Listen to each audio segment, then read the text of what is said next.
The views expressed on this Turnbuckle Tabloid live stream or Turnbuckle Tabloid podcast episode do not reflect the views, thoughts, or opinions of the Rageworks brand, including the Rageworks podcast network, Rageworks content partners, advertisers, and affiliates. Viewer and listener discretion is advised. All right. Hello, ladies and gentlemen. This is M2 Inc., and I am on the podcast of Turnbuckle Tabloid. How y'all doing today? 5, 4, 3, 2, 1, 0. All engine running. Liftoff.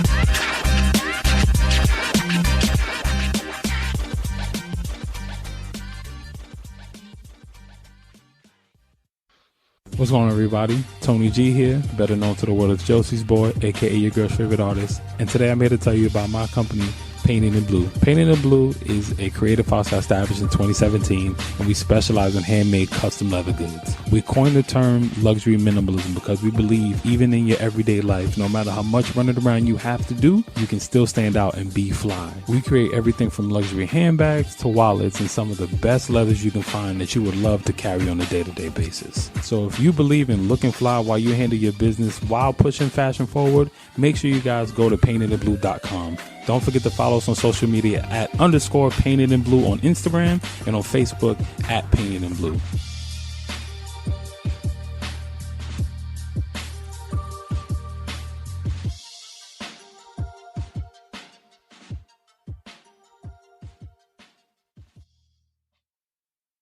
This is Jim Fix, aka Fillmore Fingers, and you are listening to Turnbuckle Tabloid. Give me that fucking mic! Turnbuckle Tabloid, cutting a promo. Every time I feel like I want to go live or I want to record something to put on YouTube or on the other sites, I always figure that, is this a topic to do it? And yes, this was a topic to do it, but I have to change the fucking overlays on my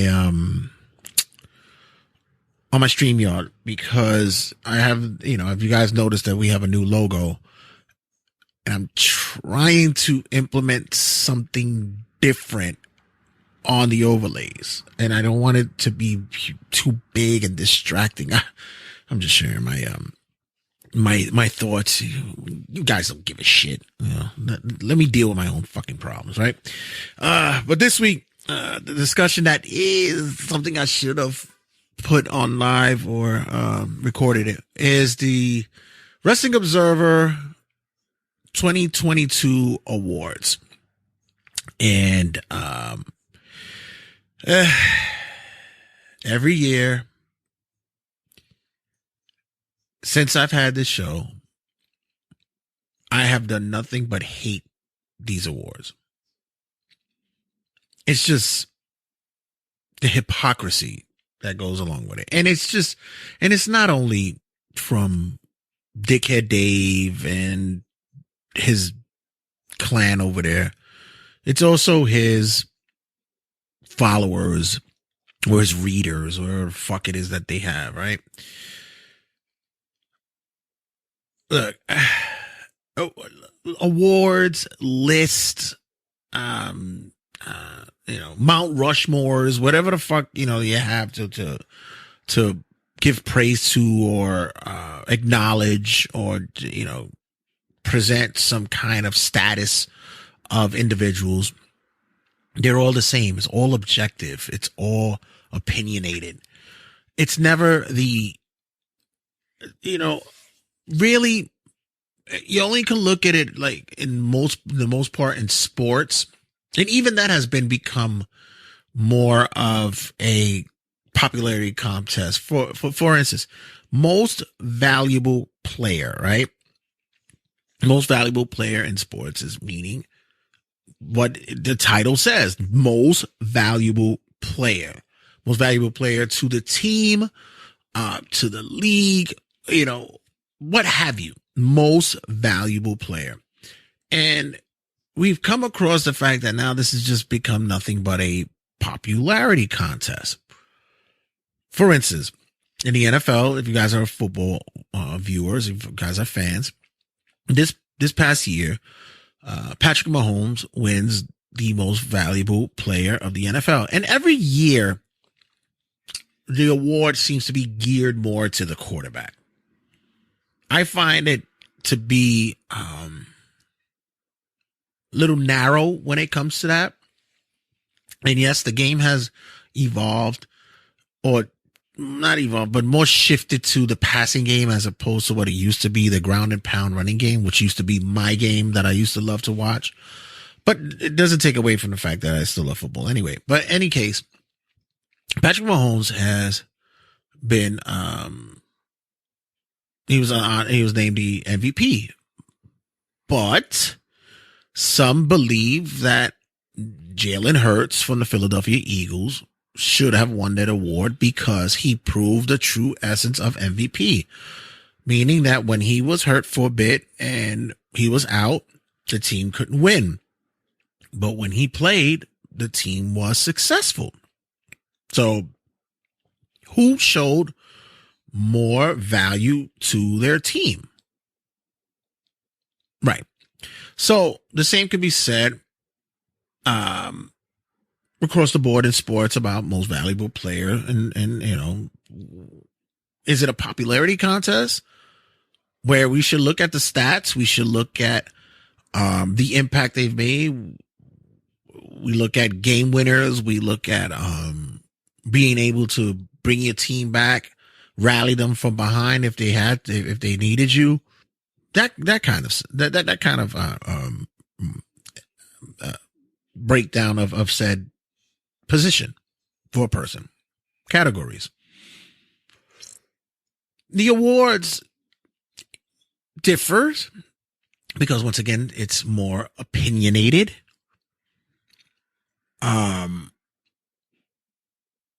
Yeah, I know. We do the tabbies. I know. You can't be too hypocritical because you do your own award show. Yeah. And the tabbies is a goof. It's basically, we get your input as the listeners and the followers on the social medias. We get your input. And then with that, we choose who the fuck we want to choose. We give our thoughts and reason why somebody should win, but there's no real stats behind it. It's all opinions. Who the fuck I like for the year and who I thought made sense to win the awards. Male wrestler of the year, female wrestler of the year, whatever. It's all my opinion. Or, if I allow Homo or Oski or anybody else to chime in with theirs. But no, seriously, it's just an opinionated thing. We don't base it on stats. Like I'm going to really cross-reference the AEW records to basically say that, yes, this is the reason why someone is a winner of the male wrestler of the year. Roman won it this year, and he had like 6 matches in a year? He was male wrestler of the year because of what he did impactfully throughout the bloodline run and his matches and pay-per-views. That's why he was wrestler of the year. The Wrestling Observer, of course they have, like I mentioned, Dickhead Dave and Brian Alvarez and whatever fucking guys or whoever works over there who also go and they go along the sides of who the readers would believe and who the readers like. And with that, the readers, as always, are very anti-WWE. And I'm not sitting here saying that they don't deserve the bashing that they get. Yes, for the longest time, they deserved everything that came to them. The old man had led that charge because he was pushing a bad product. 2022 became something different. 2022 brought upon a new change in the product, in the company, in the promotion, in the booking. So if you want to grade it on a curve, you could if you wanted to. But did these guys do it? No, not at all. No. The readers are going to basically bash or disregard anything that WWE had done good because they were so upset for years of having such a bad product and nobody else was around to compete against him. They had to go out to the furthest reaches of the planet to go give praises to a Japanese wrestling because they were so tired of the WWE product. Now that they got a statewide promotion, now everything could be, yay, we could give our praises to the new people. They're not so new anymore, ladies and gentlemen. They're 3 years in the building. They're not that new. And with that being said, the product is not as good as you people want it to be. You put on your horse blinders and just look straight and see AEW, and you don't want to look at nothing else. Well, Santy, you don't watch all types of wrestling. Granted, the Tabbies was centralized to 2 promotions, maybe 3, if you wanted to count Impact and such. Right. Because I'm honestly going to tell you, I watch New Japan only for big matches and big pay-per-views. I have so much to consume when it comes to wrestling and bringing topics for the show. Who the fuck has the time? I have a job. I have shit to do. I have video games to beat. By the way, I just finished Mafia Definitive Edition. Great story.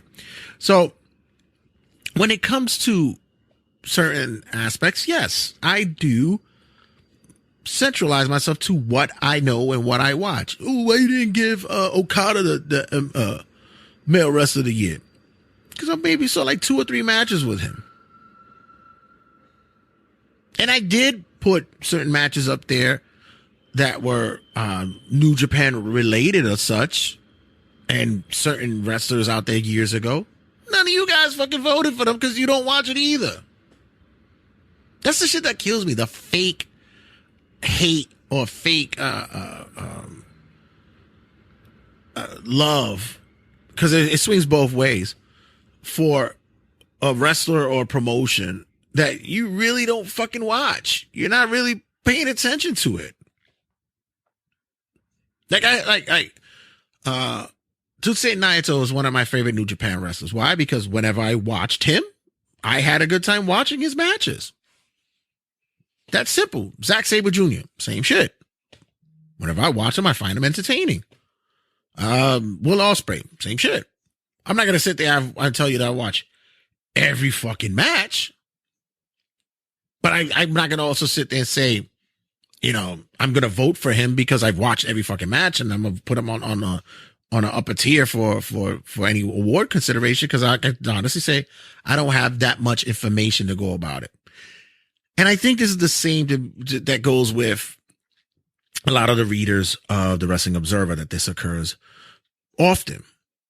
Now, as for the writers of the show, Jesus Christ, I can't even explain to you guys how many countless hours I've shared on the show discussing how Dave has gotten his head up fucking Tony Khan's ass so far that he basically could smell what breakfast is coming tomorrow. It's just appalling how a grown man has become such a whore for the youth and attention from them. At least own up to your shit and just be like, you know what? Fuck it. Hey, I'm a fake piece of shit, but you know what? You're still going to read my newsletter, right? By the way, where the fuck do you get I can't even. Where do I get a subscription of this shit? I know the internet just, you can get it anywhere. But seriously, I've even seen like how the numbers come in for the voting. You would think that this guy gets tens of thousands or maybe hundreds of thousands of votes for these nominees and such in these categories. But sometimes you just see like thousands and some odd people vote, if that. And it's like, okay, good reach, but are people really listening to the podcast or reading, your newsletter? Or are we just getting snippets of it and we're just going by with that? I don't know. I like I said, it's just fake love and phony hate. It just angers me. It's ridiculous. I'm going to read this down. I'm going to read this. So, and mind you, I didn't get to see the, I saw where there were the other nominees. I need to find that. And look through the ridiculousness that were the other nominees and who lost and who won. Okay. So I get to go into, Reddit, which is, motherfuckers have everything on there. If you can't find it anywhere else, Reddit will have it. I'm telling you that. You get the weirdest porn in there too. Not to say that I've looked for it. You dirty people, you. Any case, so you look at the Luther's Ric Flair Wrestler of the Year award.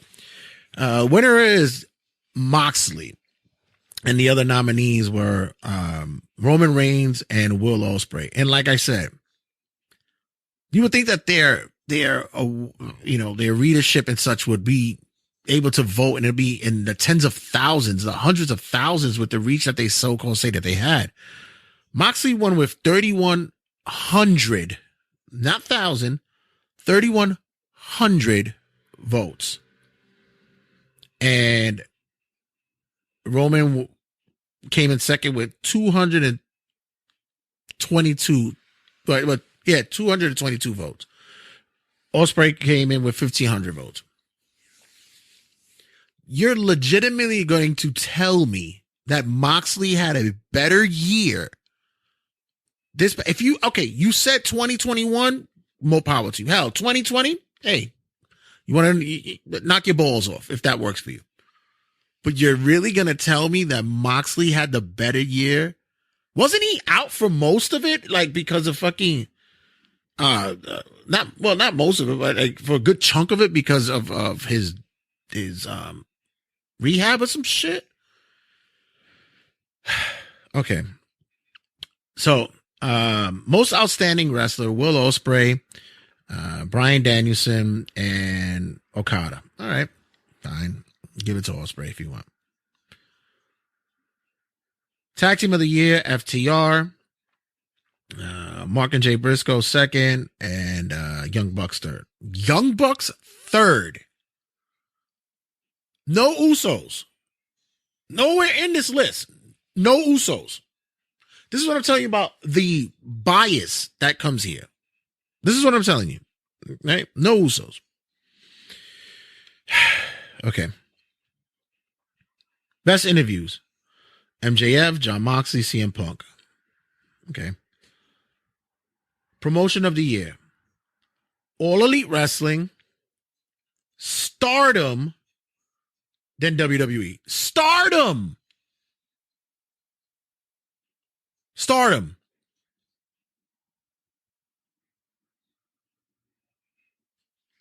Okay. Where do you watch that? Who watches that? Best weekly TV show. AEW Dynamite, WWE SmackDown, AEW Rampage. AEW Rampage. Who's watching that? Apparently no one, because last week their viewership was like at 300,000. They were like 290,000. Who's watching that? Pro Wrestling Match of the Year. Okada versus Ospreay. FTR versus Briscoes. Okada versus Ospreay again. No Gunther versus Sheamus. Nowhere near that. Not even.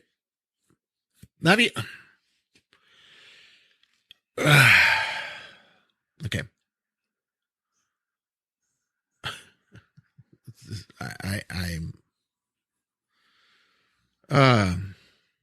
Where else are we? I have to trickle down.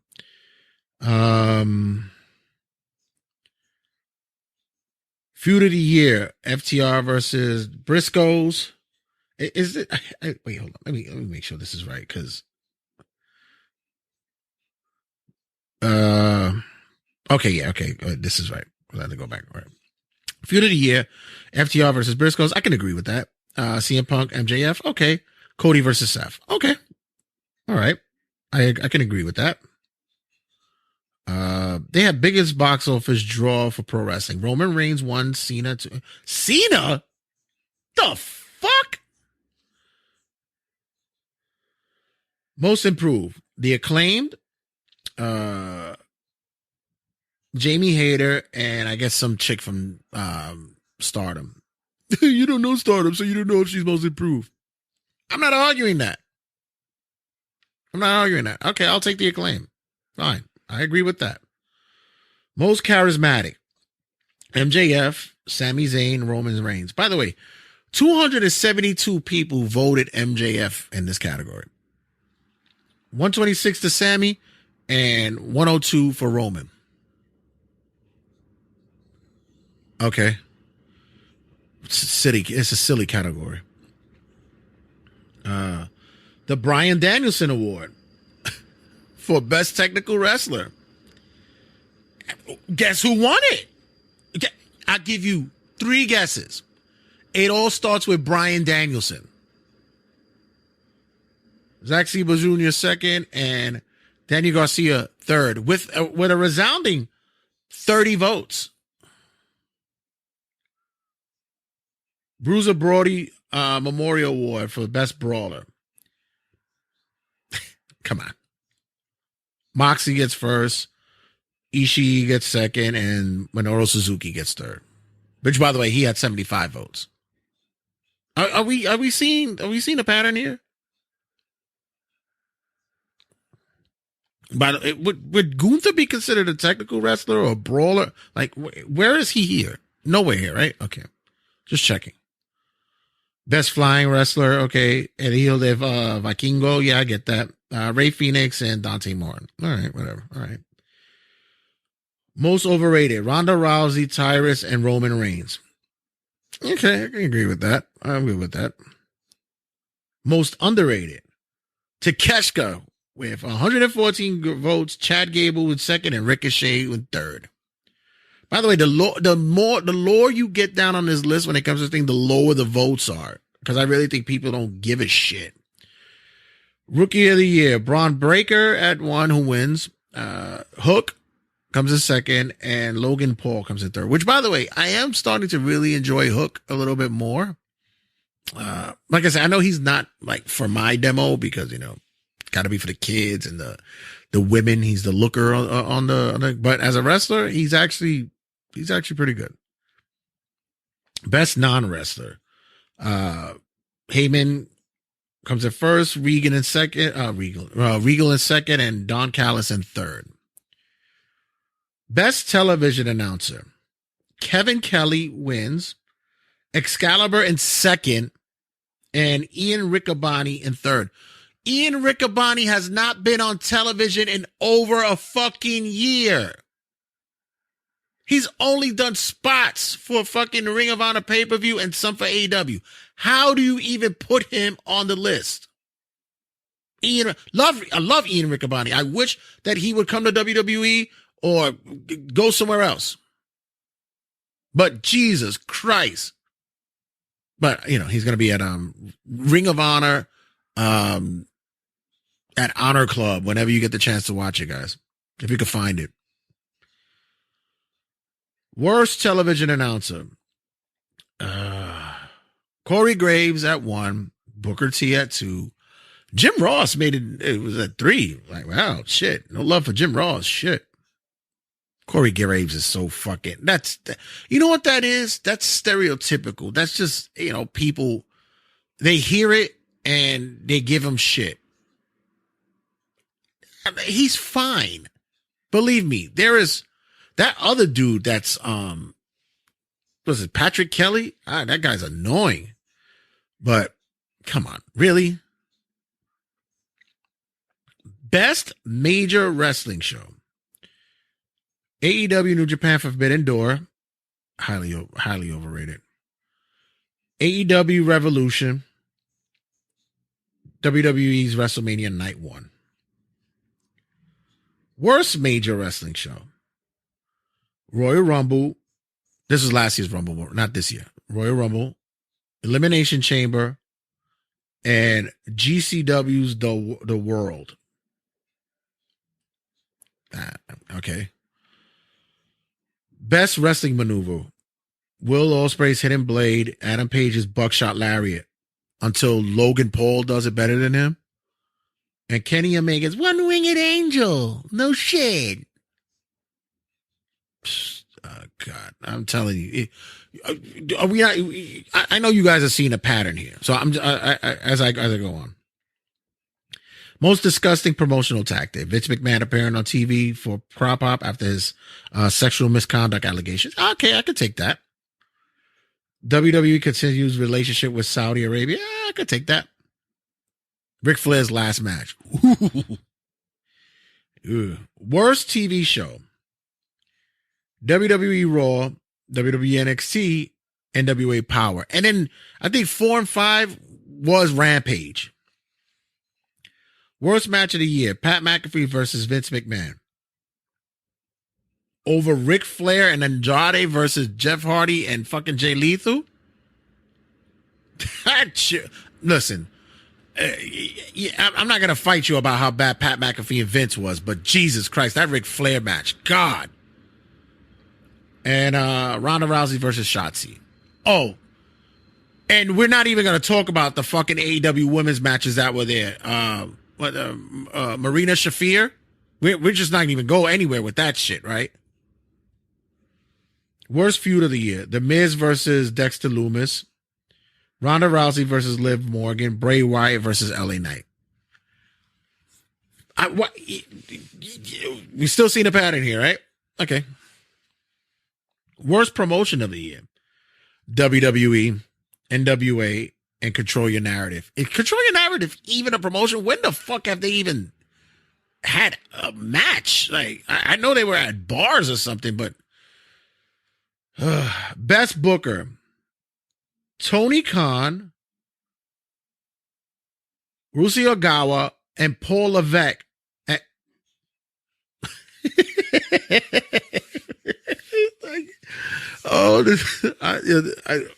This makes me, I get a delusion of reading this shit.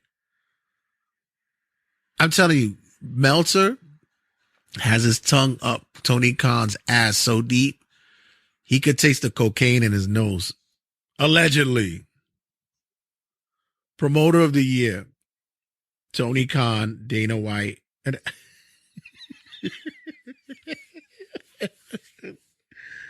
how could you be promoter of the year? You can't even fucking draw over 1 million in your fucking ratings. God.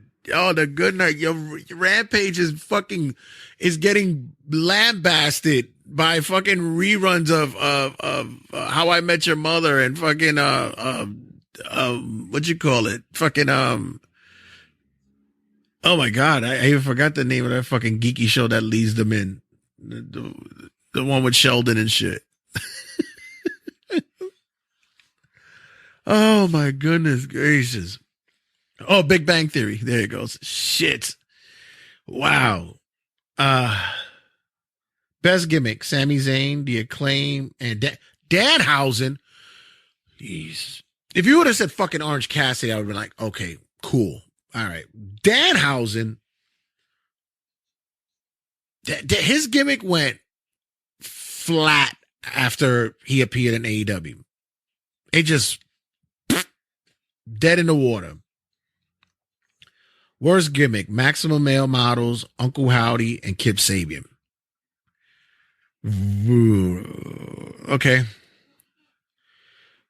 I love this one. Okay.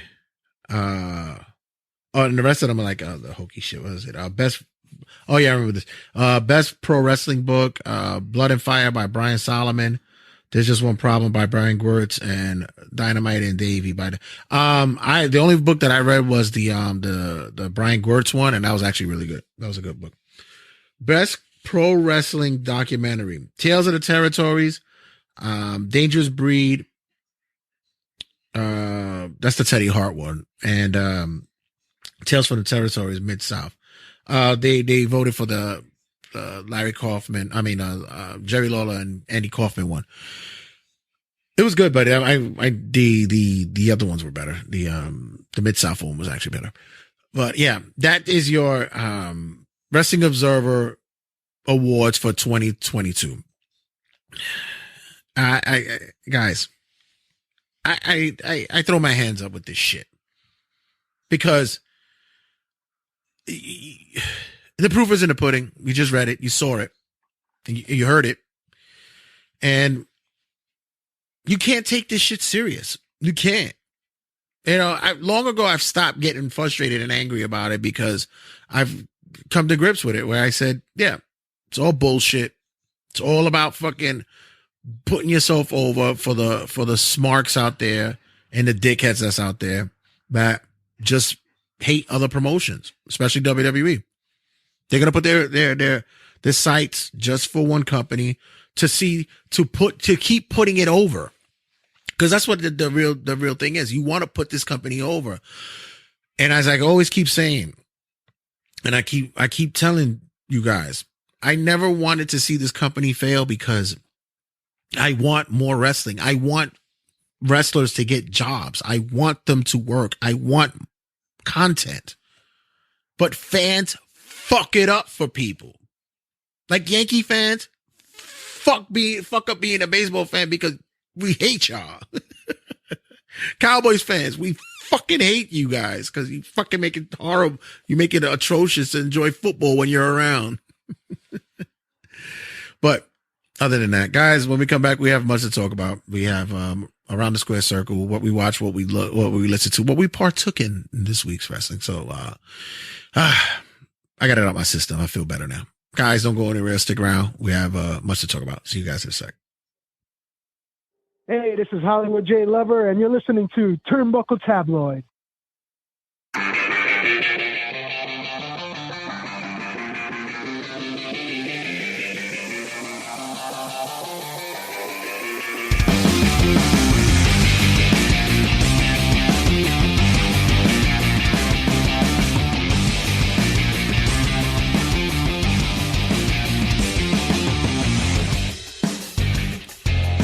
I knew I should have had both my audio recordings going at the same time, but once again, me being hard-headed, I said, it'll be fine.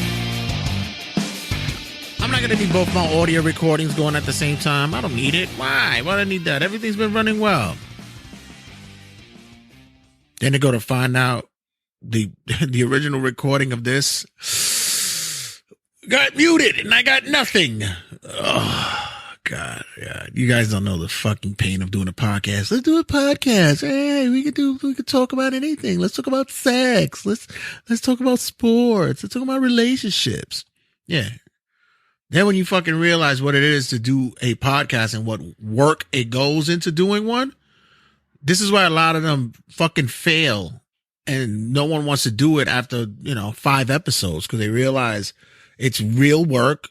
It's a pain in the ass, and you're gonna fucking be pissed when you start, realizing that the numbers that you thought you were gonna get, it's not gonna be there. Yay, I got 30 listeners. Then all of a sudden it's like, why did only 6 listeners listen to the next episode?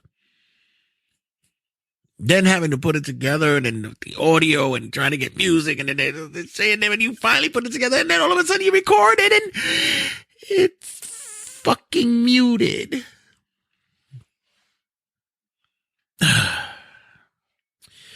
Around the square circle, ladies and gentlemen. Jesus, let me just breeze through this, man. It's just another tale of those who are doing podcasting. Please, it's just another tale. So, what do we watch? What we listen to? What we partook in wrestling? And let me just go to my notes quickly. All right, so. What we watched, what we took, what we partook. And Jim Cornette this week. Cornette discusses Cody and Heyman's promo. We'll get to that later on. Why Sami Zayn lost to Roman at Elimination Chamber. $9 billion Vince is asking for WWE. Yikes. Who the fuck? If he's, this is him really trying to get the Saudis to buy the shit, because $9 billion? Do you know what motherfuckers got to invest to get that shit? Yikes. It's a lot going on there. And Corny discussed Tony Khan and Ariel Helwani's Twitter war. That. Click this. We had conspiracy theories. Kevin discusses what he considers a conspiracy theory, like Bigfoot or UFOs and shit, and what he considers bullshit. Area 51 and all that. They figured, it's really just a testing site for aeronautical stuff for the military, but everybody wanted it to be for aliens. And Wrestling Bios, check them out on YouTube. They did a breakdown on the 4 horsemen, and I guarantee the majority of you guys do not have a clue when was the last time the Horsemen appeared on television in a whole. And I'm not talking, it doesn't even have to be the original. It has to be just the last time you saw the 4 horsemen before they rolled off into the sunset. So what I did there?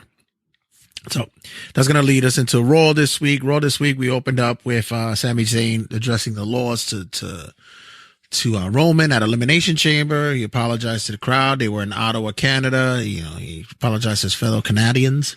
And after he pledged that he would continue his fight against the bloodline, he called out his friend Kevin Owens. Owens came out.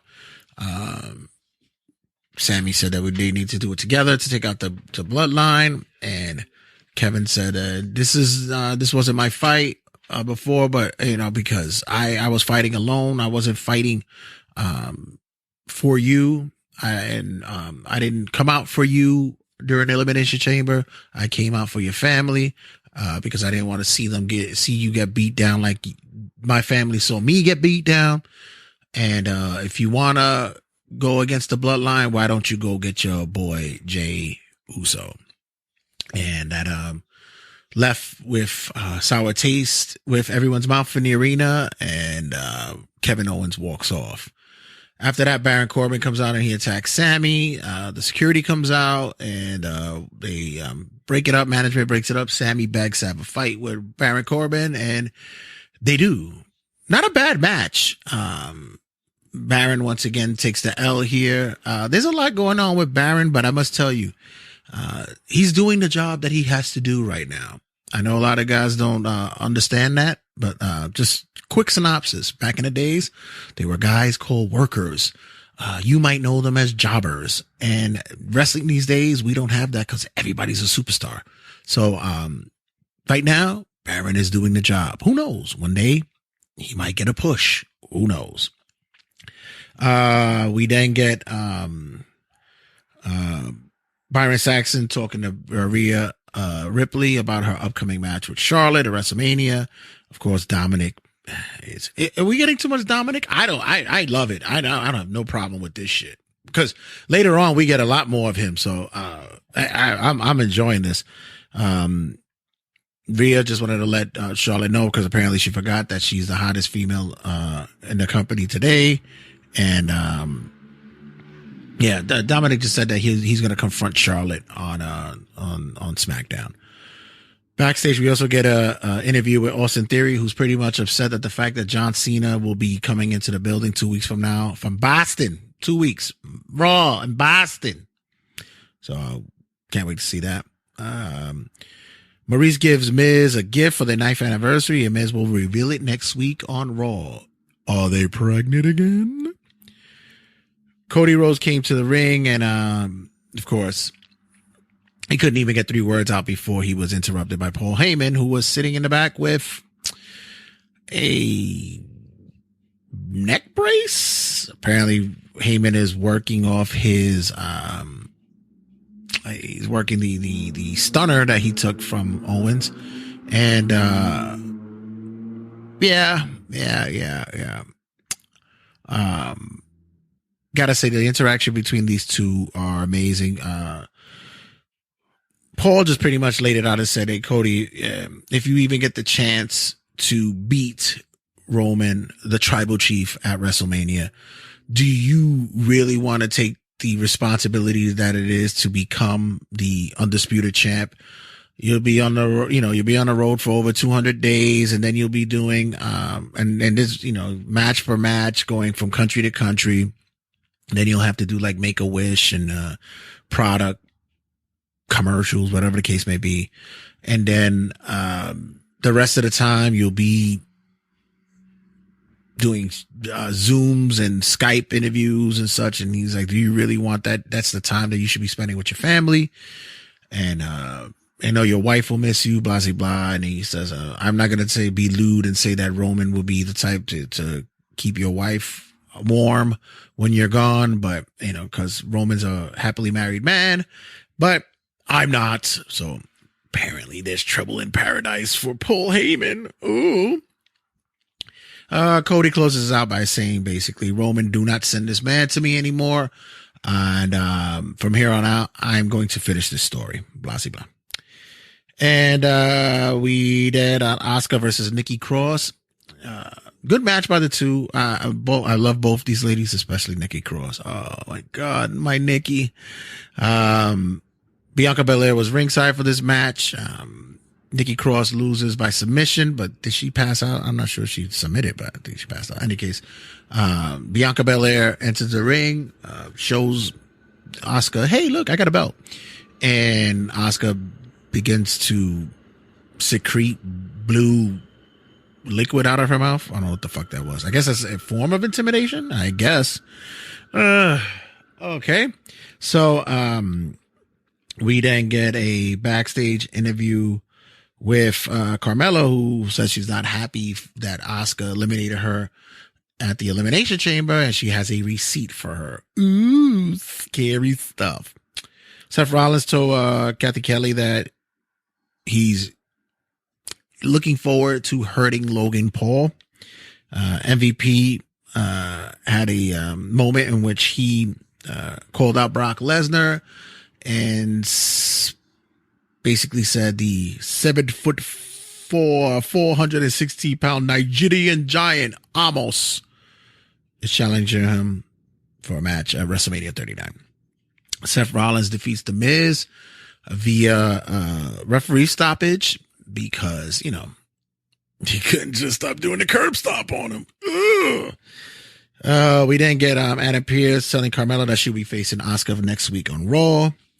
And Chelsea Green made a phone call to Adam Pearce. She did it via phone because she couldn't go in the country because of a visa, some shit like that. Was her passport is fucked up, some shit like that. But she did it over the phone. Hilarious.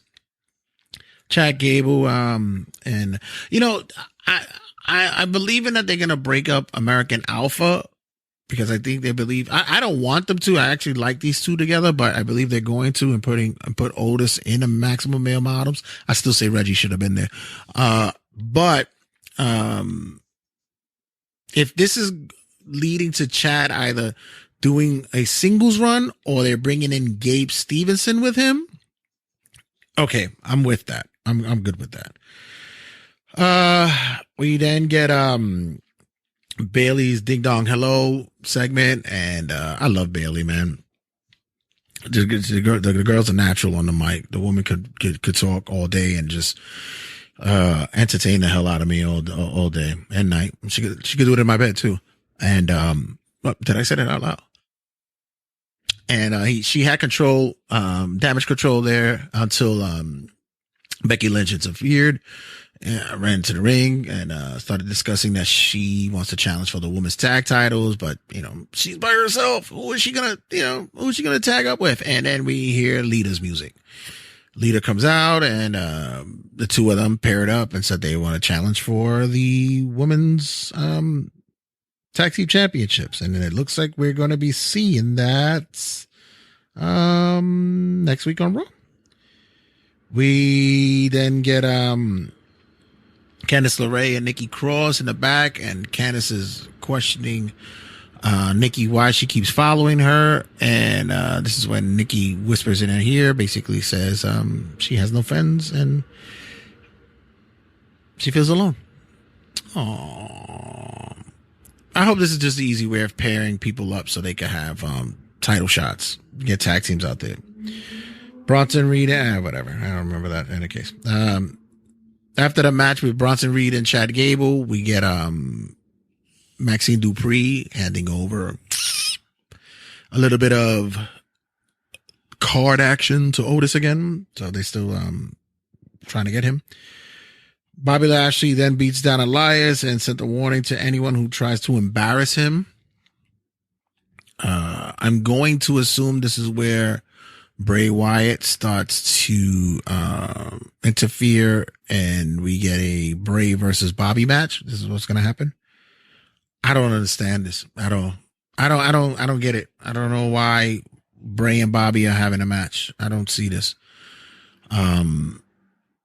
Unless it's culminating into the possibility of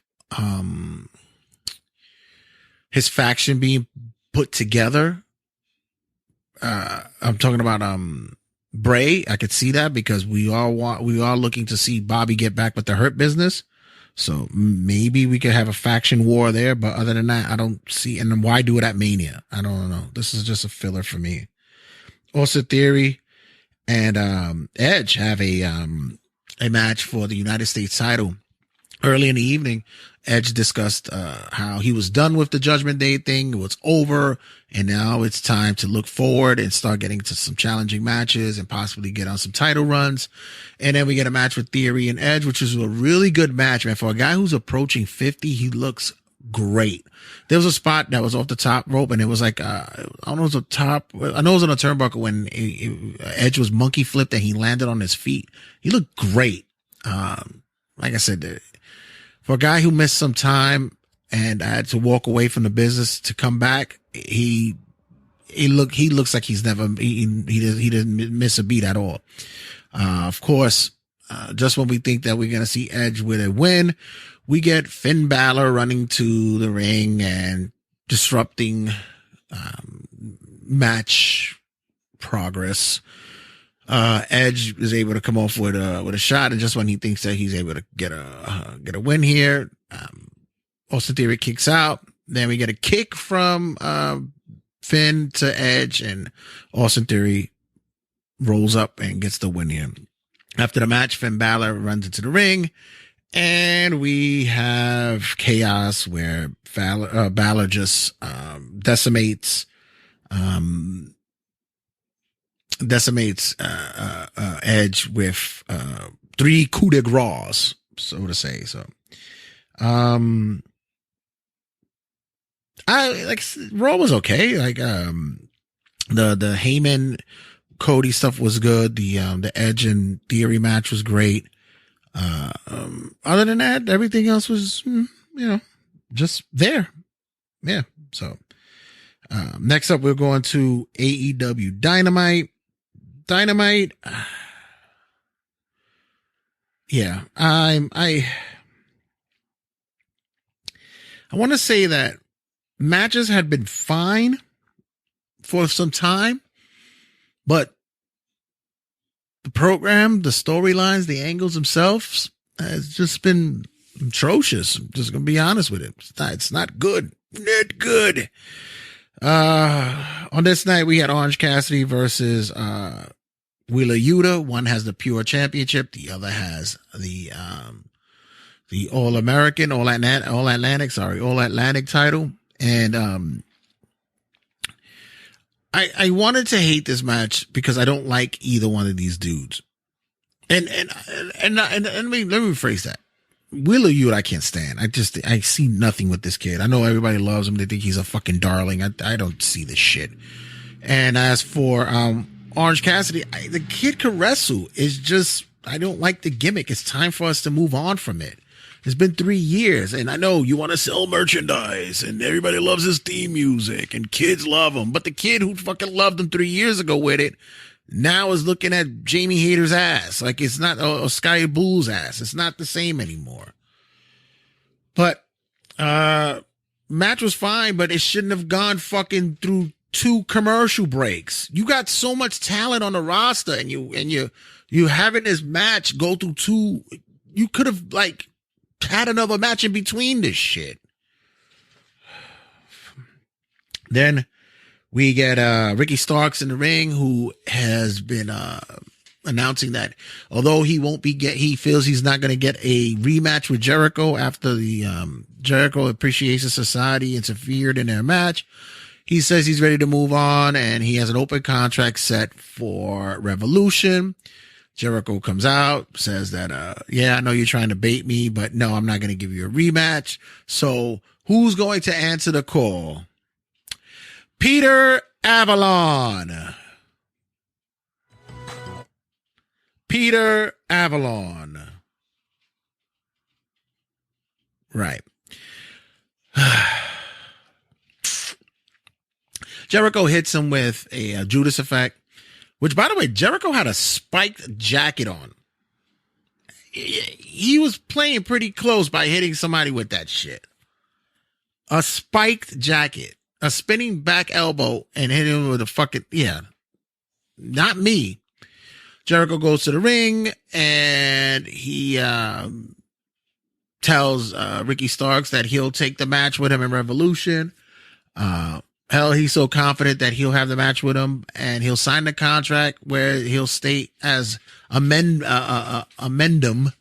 that he'll make sure that the Jericho Appreciation Society stays in the back. But he didn't have a pen. And Ricky pulls out the pen. Cool part was that Jericho did the whole pen thing with, you just made the list. That shit. Okay. So after that, we get the Acclaim versus the Firm. The Gun Club came out, intervened, beat up their father. The Acclaim chased them out. Whatever. Christian Cage had a stand-up interview on the top of the stage with Tony Schiavone. And Jungle Boy came from behind and attacked and beat him down, brought out the chairs and was ready to hit him with a concerto. But then Christian Cage hits him with a low blow, hit him in the coconuts, and was able to take advantage of that. Left Jungle Boy laying. Saraya and Sky Blue had a match.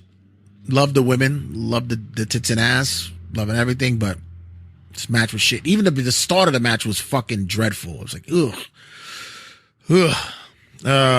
Saraya gets the win here, but you know, her and Toni Storm were going to use the whole NWO treat me to spray paint somebody, but Britt Baker and Jamie Hayter came out and ran them off, but then Ruby Soho comes out. This is like, what is this? This is like a fucking gumbo of mediocrity. You're just adding different ingredients into the fucking female division pot in hopes it's going to be delicious, and it's not. This is a mess. None of this makes sense. You know, you have like attention deficit disorder when you've seen all this shit happen all at once. Why? Why are we doing all this all at one time? You have different segments. You have interview spots where you could, you know, intervene and have these instances. Why? Sorry, I just had to get that off my chest because it's just ridiculous what they're doing over there with that. Bryan Danielson had a segment in the ring when MJF interrupts. MJF is none too pleased with Bryan Danielson because he said he hates him because he hates his family life. You know, he's a loving dad. He's a loving husband. He has a great wife at home. He has 2 kids. And that's what MJF had longed to have. He thought he had a woman in his back and who had his back and was in his corner. And she left him. Maybe it was because of all the times that he was talking about that he was fucking ring rats. I don't know. Maybe that could have been a problem. Maybe. So, this is when MJF led to say that he'll have a message for MJF's kids and said that I will be sending daddy home permanently, in which Bryan Danielson went into rage mode. He threw a flying forearm at fucking MJF that I thought MJF's teeth flew out his fucking mouth. I thought it was great. Great shot. We then get the tag team battle royal. I didn't know the tag team battle royal started with everybody outside, and then once the bell ring, you run in. That's a nice nod. Not gonna go too much into this. Just the funny part was the pinhead, as Cornette calls him, was able to save Jay Lethal and Jeff Jarrett from being eliminated, which turned out to be the winners of the match. Yay. We get a threat by the House of Black saying that they're going after the trios title and that they'll meet up with them at Rampage. And then finally, right. But before the main event, we had Adam Cole announce that he's going to be wrestling by March. He'll start wrestling by March. And then we get the announcement by Tony Khan, who has to be the most weirdest looking motherfucker in wrestling history. He looks like a fucking dolt. He's like one of those guys. You ever look at one of those people who just have their mouth open for no reason, and you know that what they're thinking about is just nothing but fuckery in their heads? It's like it's just nothing going on up there.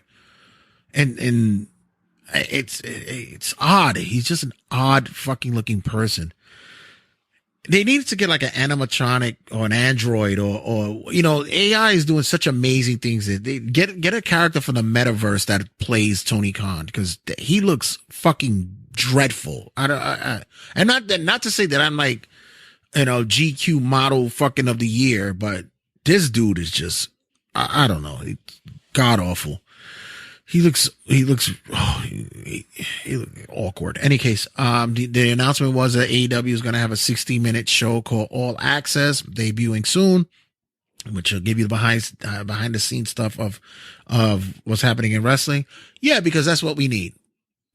Mind you, WWE does it with their 24, whatever the shit is called, and they do a fantastic job of it.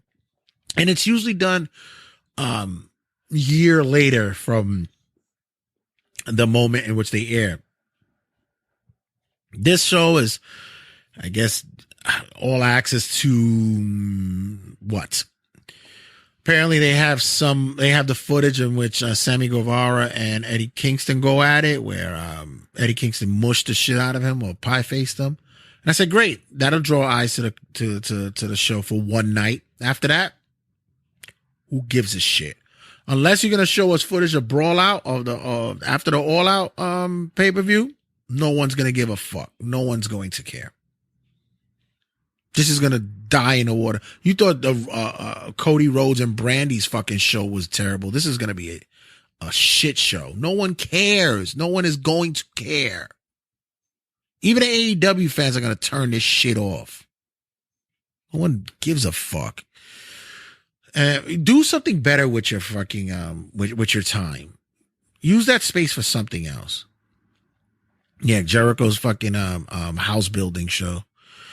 Finally we get Moxley versus Evil Uno in the main event. Evil Uno in the main event. Who the fuck knew, right? Wow. Christmas came early. Like, when you wish upon a star, makes no difference who you are. They gave him a fucking main event match. Ain't that something? By the way, wasn't Evil Uno losing weight? I'm not like the greatest of shape, and the shape that I'm working on is a circle because that's what I'm looking at right now. I'm not in mint condition, but I thought this guy was losing weight rapidly. Now all of a sudden, we blew right back up. I was like, oh, okay. Agile as fuck to be a big guy, but this match was, oh my God, another fucking mess. And once again, it ain't a match until Moxley has to bleed. Because of course, after Moxley wins, we get, and by the way, congratulations to Moxley. You guys, he's the first 100 career winner in AEW history. He got 100 wins. Yay. Wow.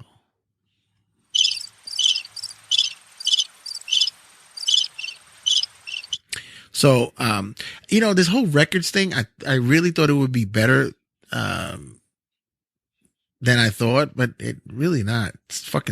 It is kind of stupid now you think about it. Any case, Adam Cole comes out and beats the shit out of him, and oh, guess who bleeds? Moxley, yay.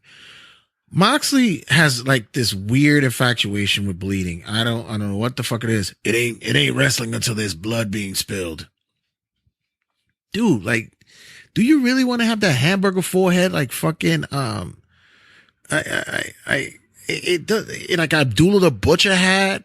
Like, we don't want that. You don't want that. You gotta go to like parent teacher conferences or fucking school recitals with that shit. Yeah, I'm a wrestler, sometimes you gotta bleed, and that's just what it is. Oh, sorry, I just started bleeding now. Sorry, it happens. It's part of the business. Like, no, it's not. We don't need that. Mox, cut it out. It's enough.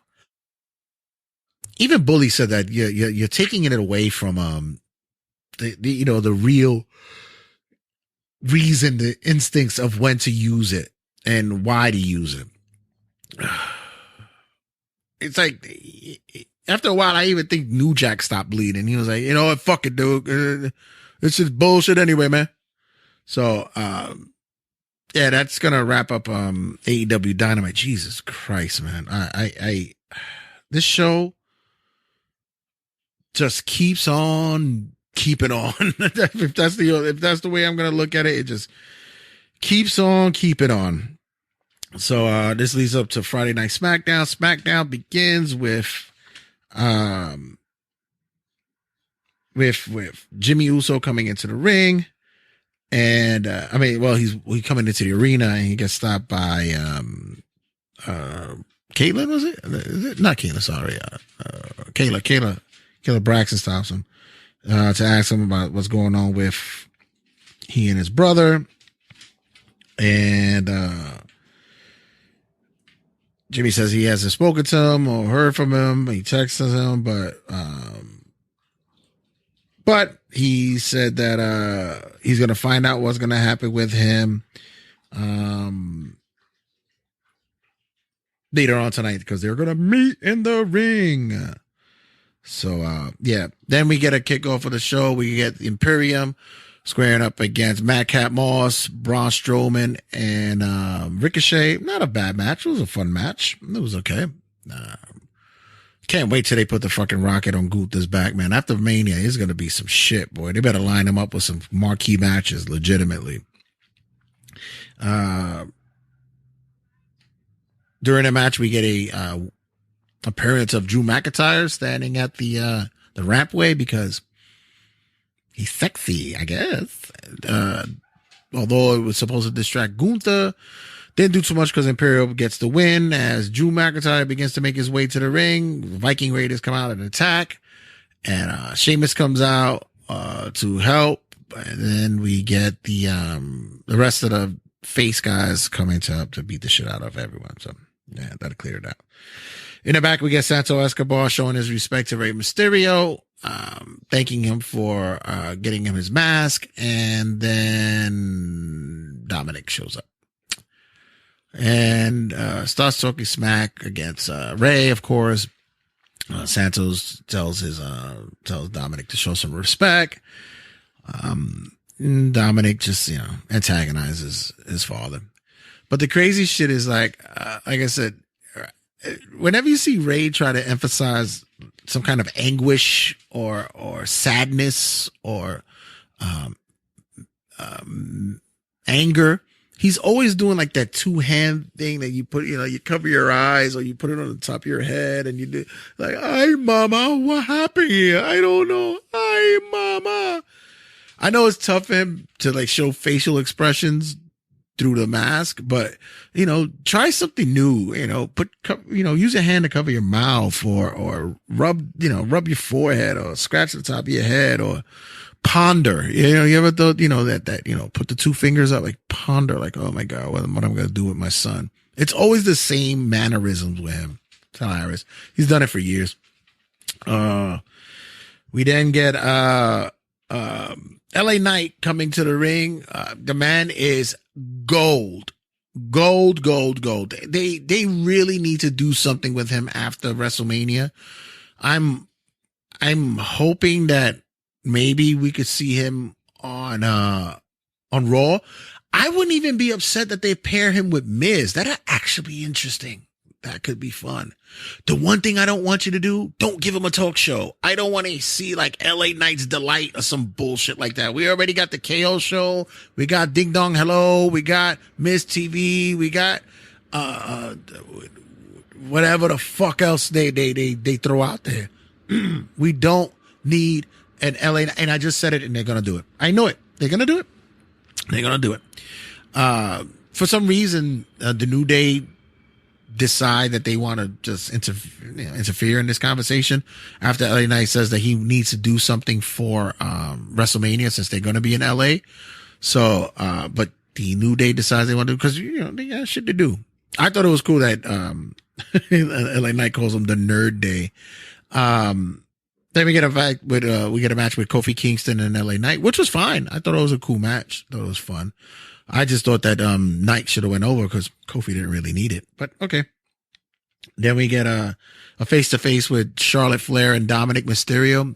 They both, I guess, share a lot in common, seeing as though that, they're generational wrestlers, and Dominic wants to make it seem as though that both their fathers ain't shit. And Charlotte didn't have, she didn't want to take too much of that shit, so she just ready to slap the shit out of him until Rhea popped up. I don't know how that happened. Which, by the way, was Charlotte wearing like big heels? Because she looked really like a lot taller than her.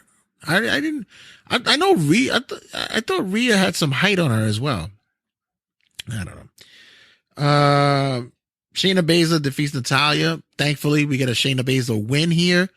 And after they was ready to, her and Ronda are about to do some more ground and pounding, Tegan Knox runs to the ring for the save. We got to get Tegan to do some stuff. We then get a return of the Firefly Funhouse.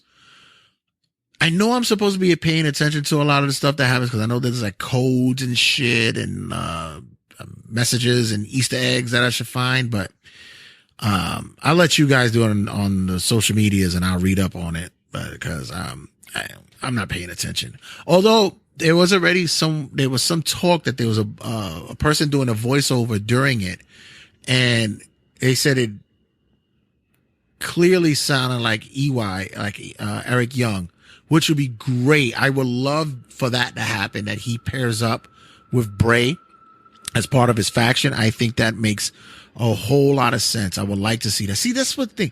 I want the build up to be that Bray begins putting together the pieces for his faction, which, I mean, we kind of seeing it now, but is it taking too long? I don't know. I don't know, because I know a lot of people get tired of this shit. We then get Karrion Kross versus Rey Mysterio in a match. I mean, look, Karrion Kross, we already know that he's still trying to find his way in and doing this whole, Rey Mysterio thing. This is just him getting some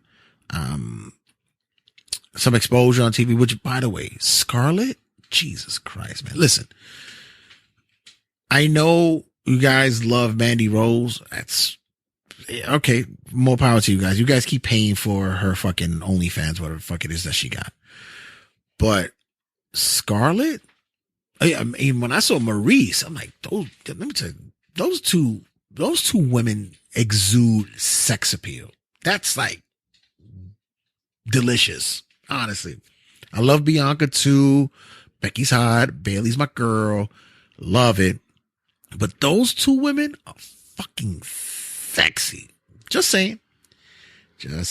After the match, after Dominic interfered with the match, he begins to antagonize his father, wanting to see if he would hit him, but he didn't. So we shall see. We then get Jimmy Uso calling out his brother to see what's going on with him. Instead of Jimmy, we get Sami. Sami Zayn comes out, confronts Jimmy, and lets Jimmy know how hurt he was about what happened. He said Jimmy was the guy who brought him into the fold. He accepted him as a brother. He was the one that was able to be convincing for the bloodline to take him in. And it broke his heart when Jimmy was the first one who attacked him at Royal Rumble.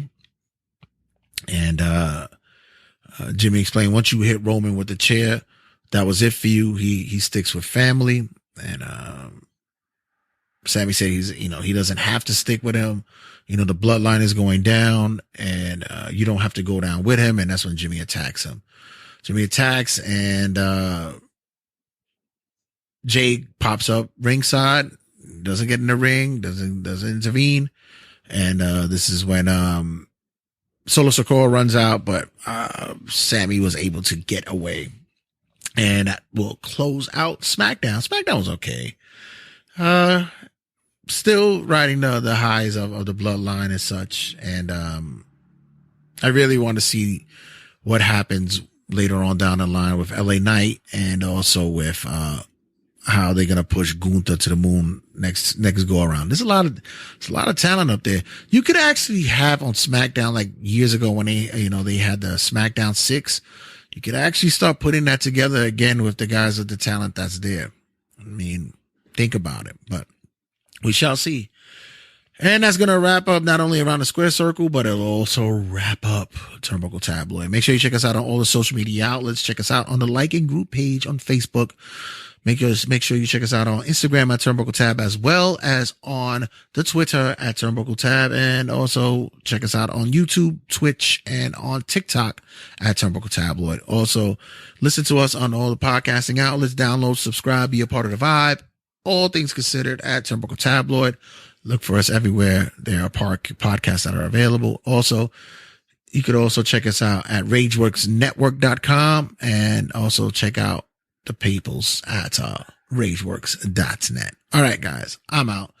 After having to do this fucking segment again, I'm worn out. I'm going to cook, get it out the way, feed the ladies in this household, and I'm crashing. I got to work tonight. So you guys stay safe. And thank you guys again for listening and being a part of Turnbuckle Tabloid. I am out. Love you guys. Check you guys later. 5, 4, 3, 2, 1, 0. All engine running. Liftoff.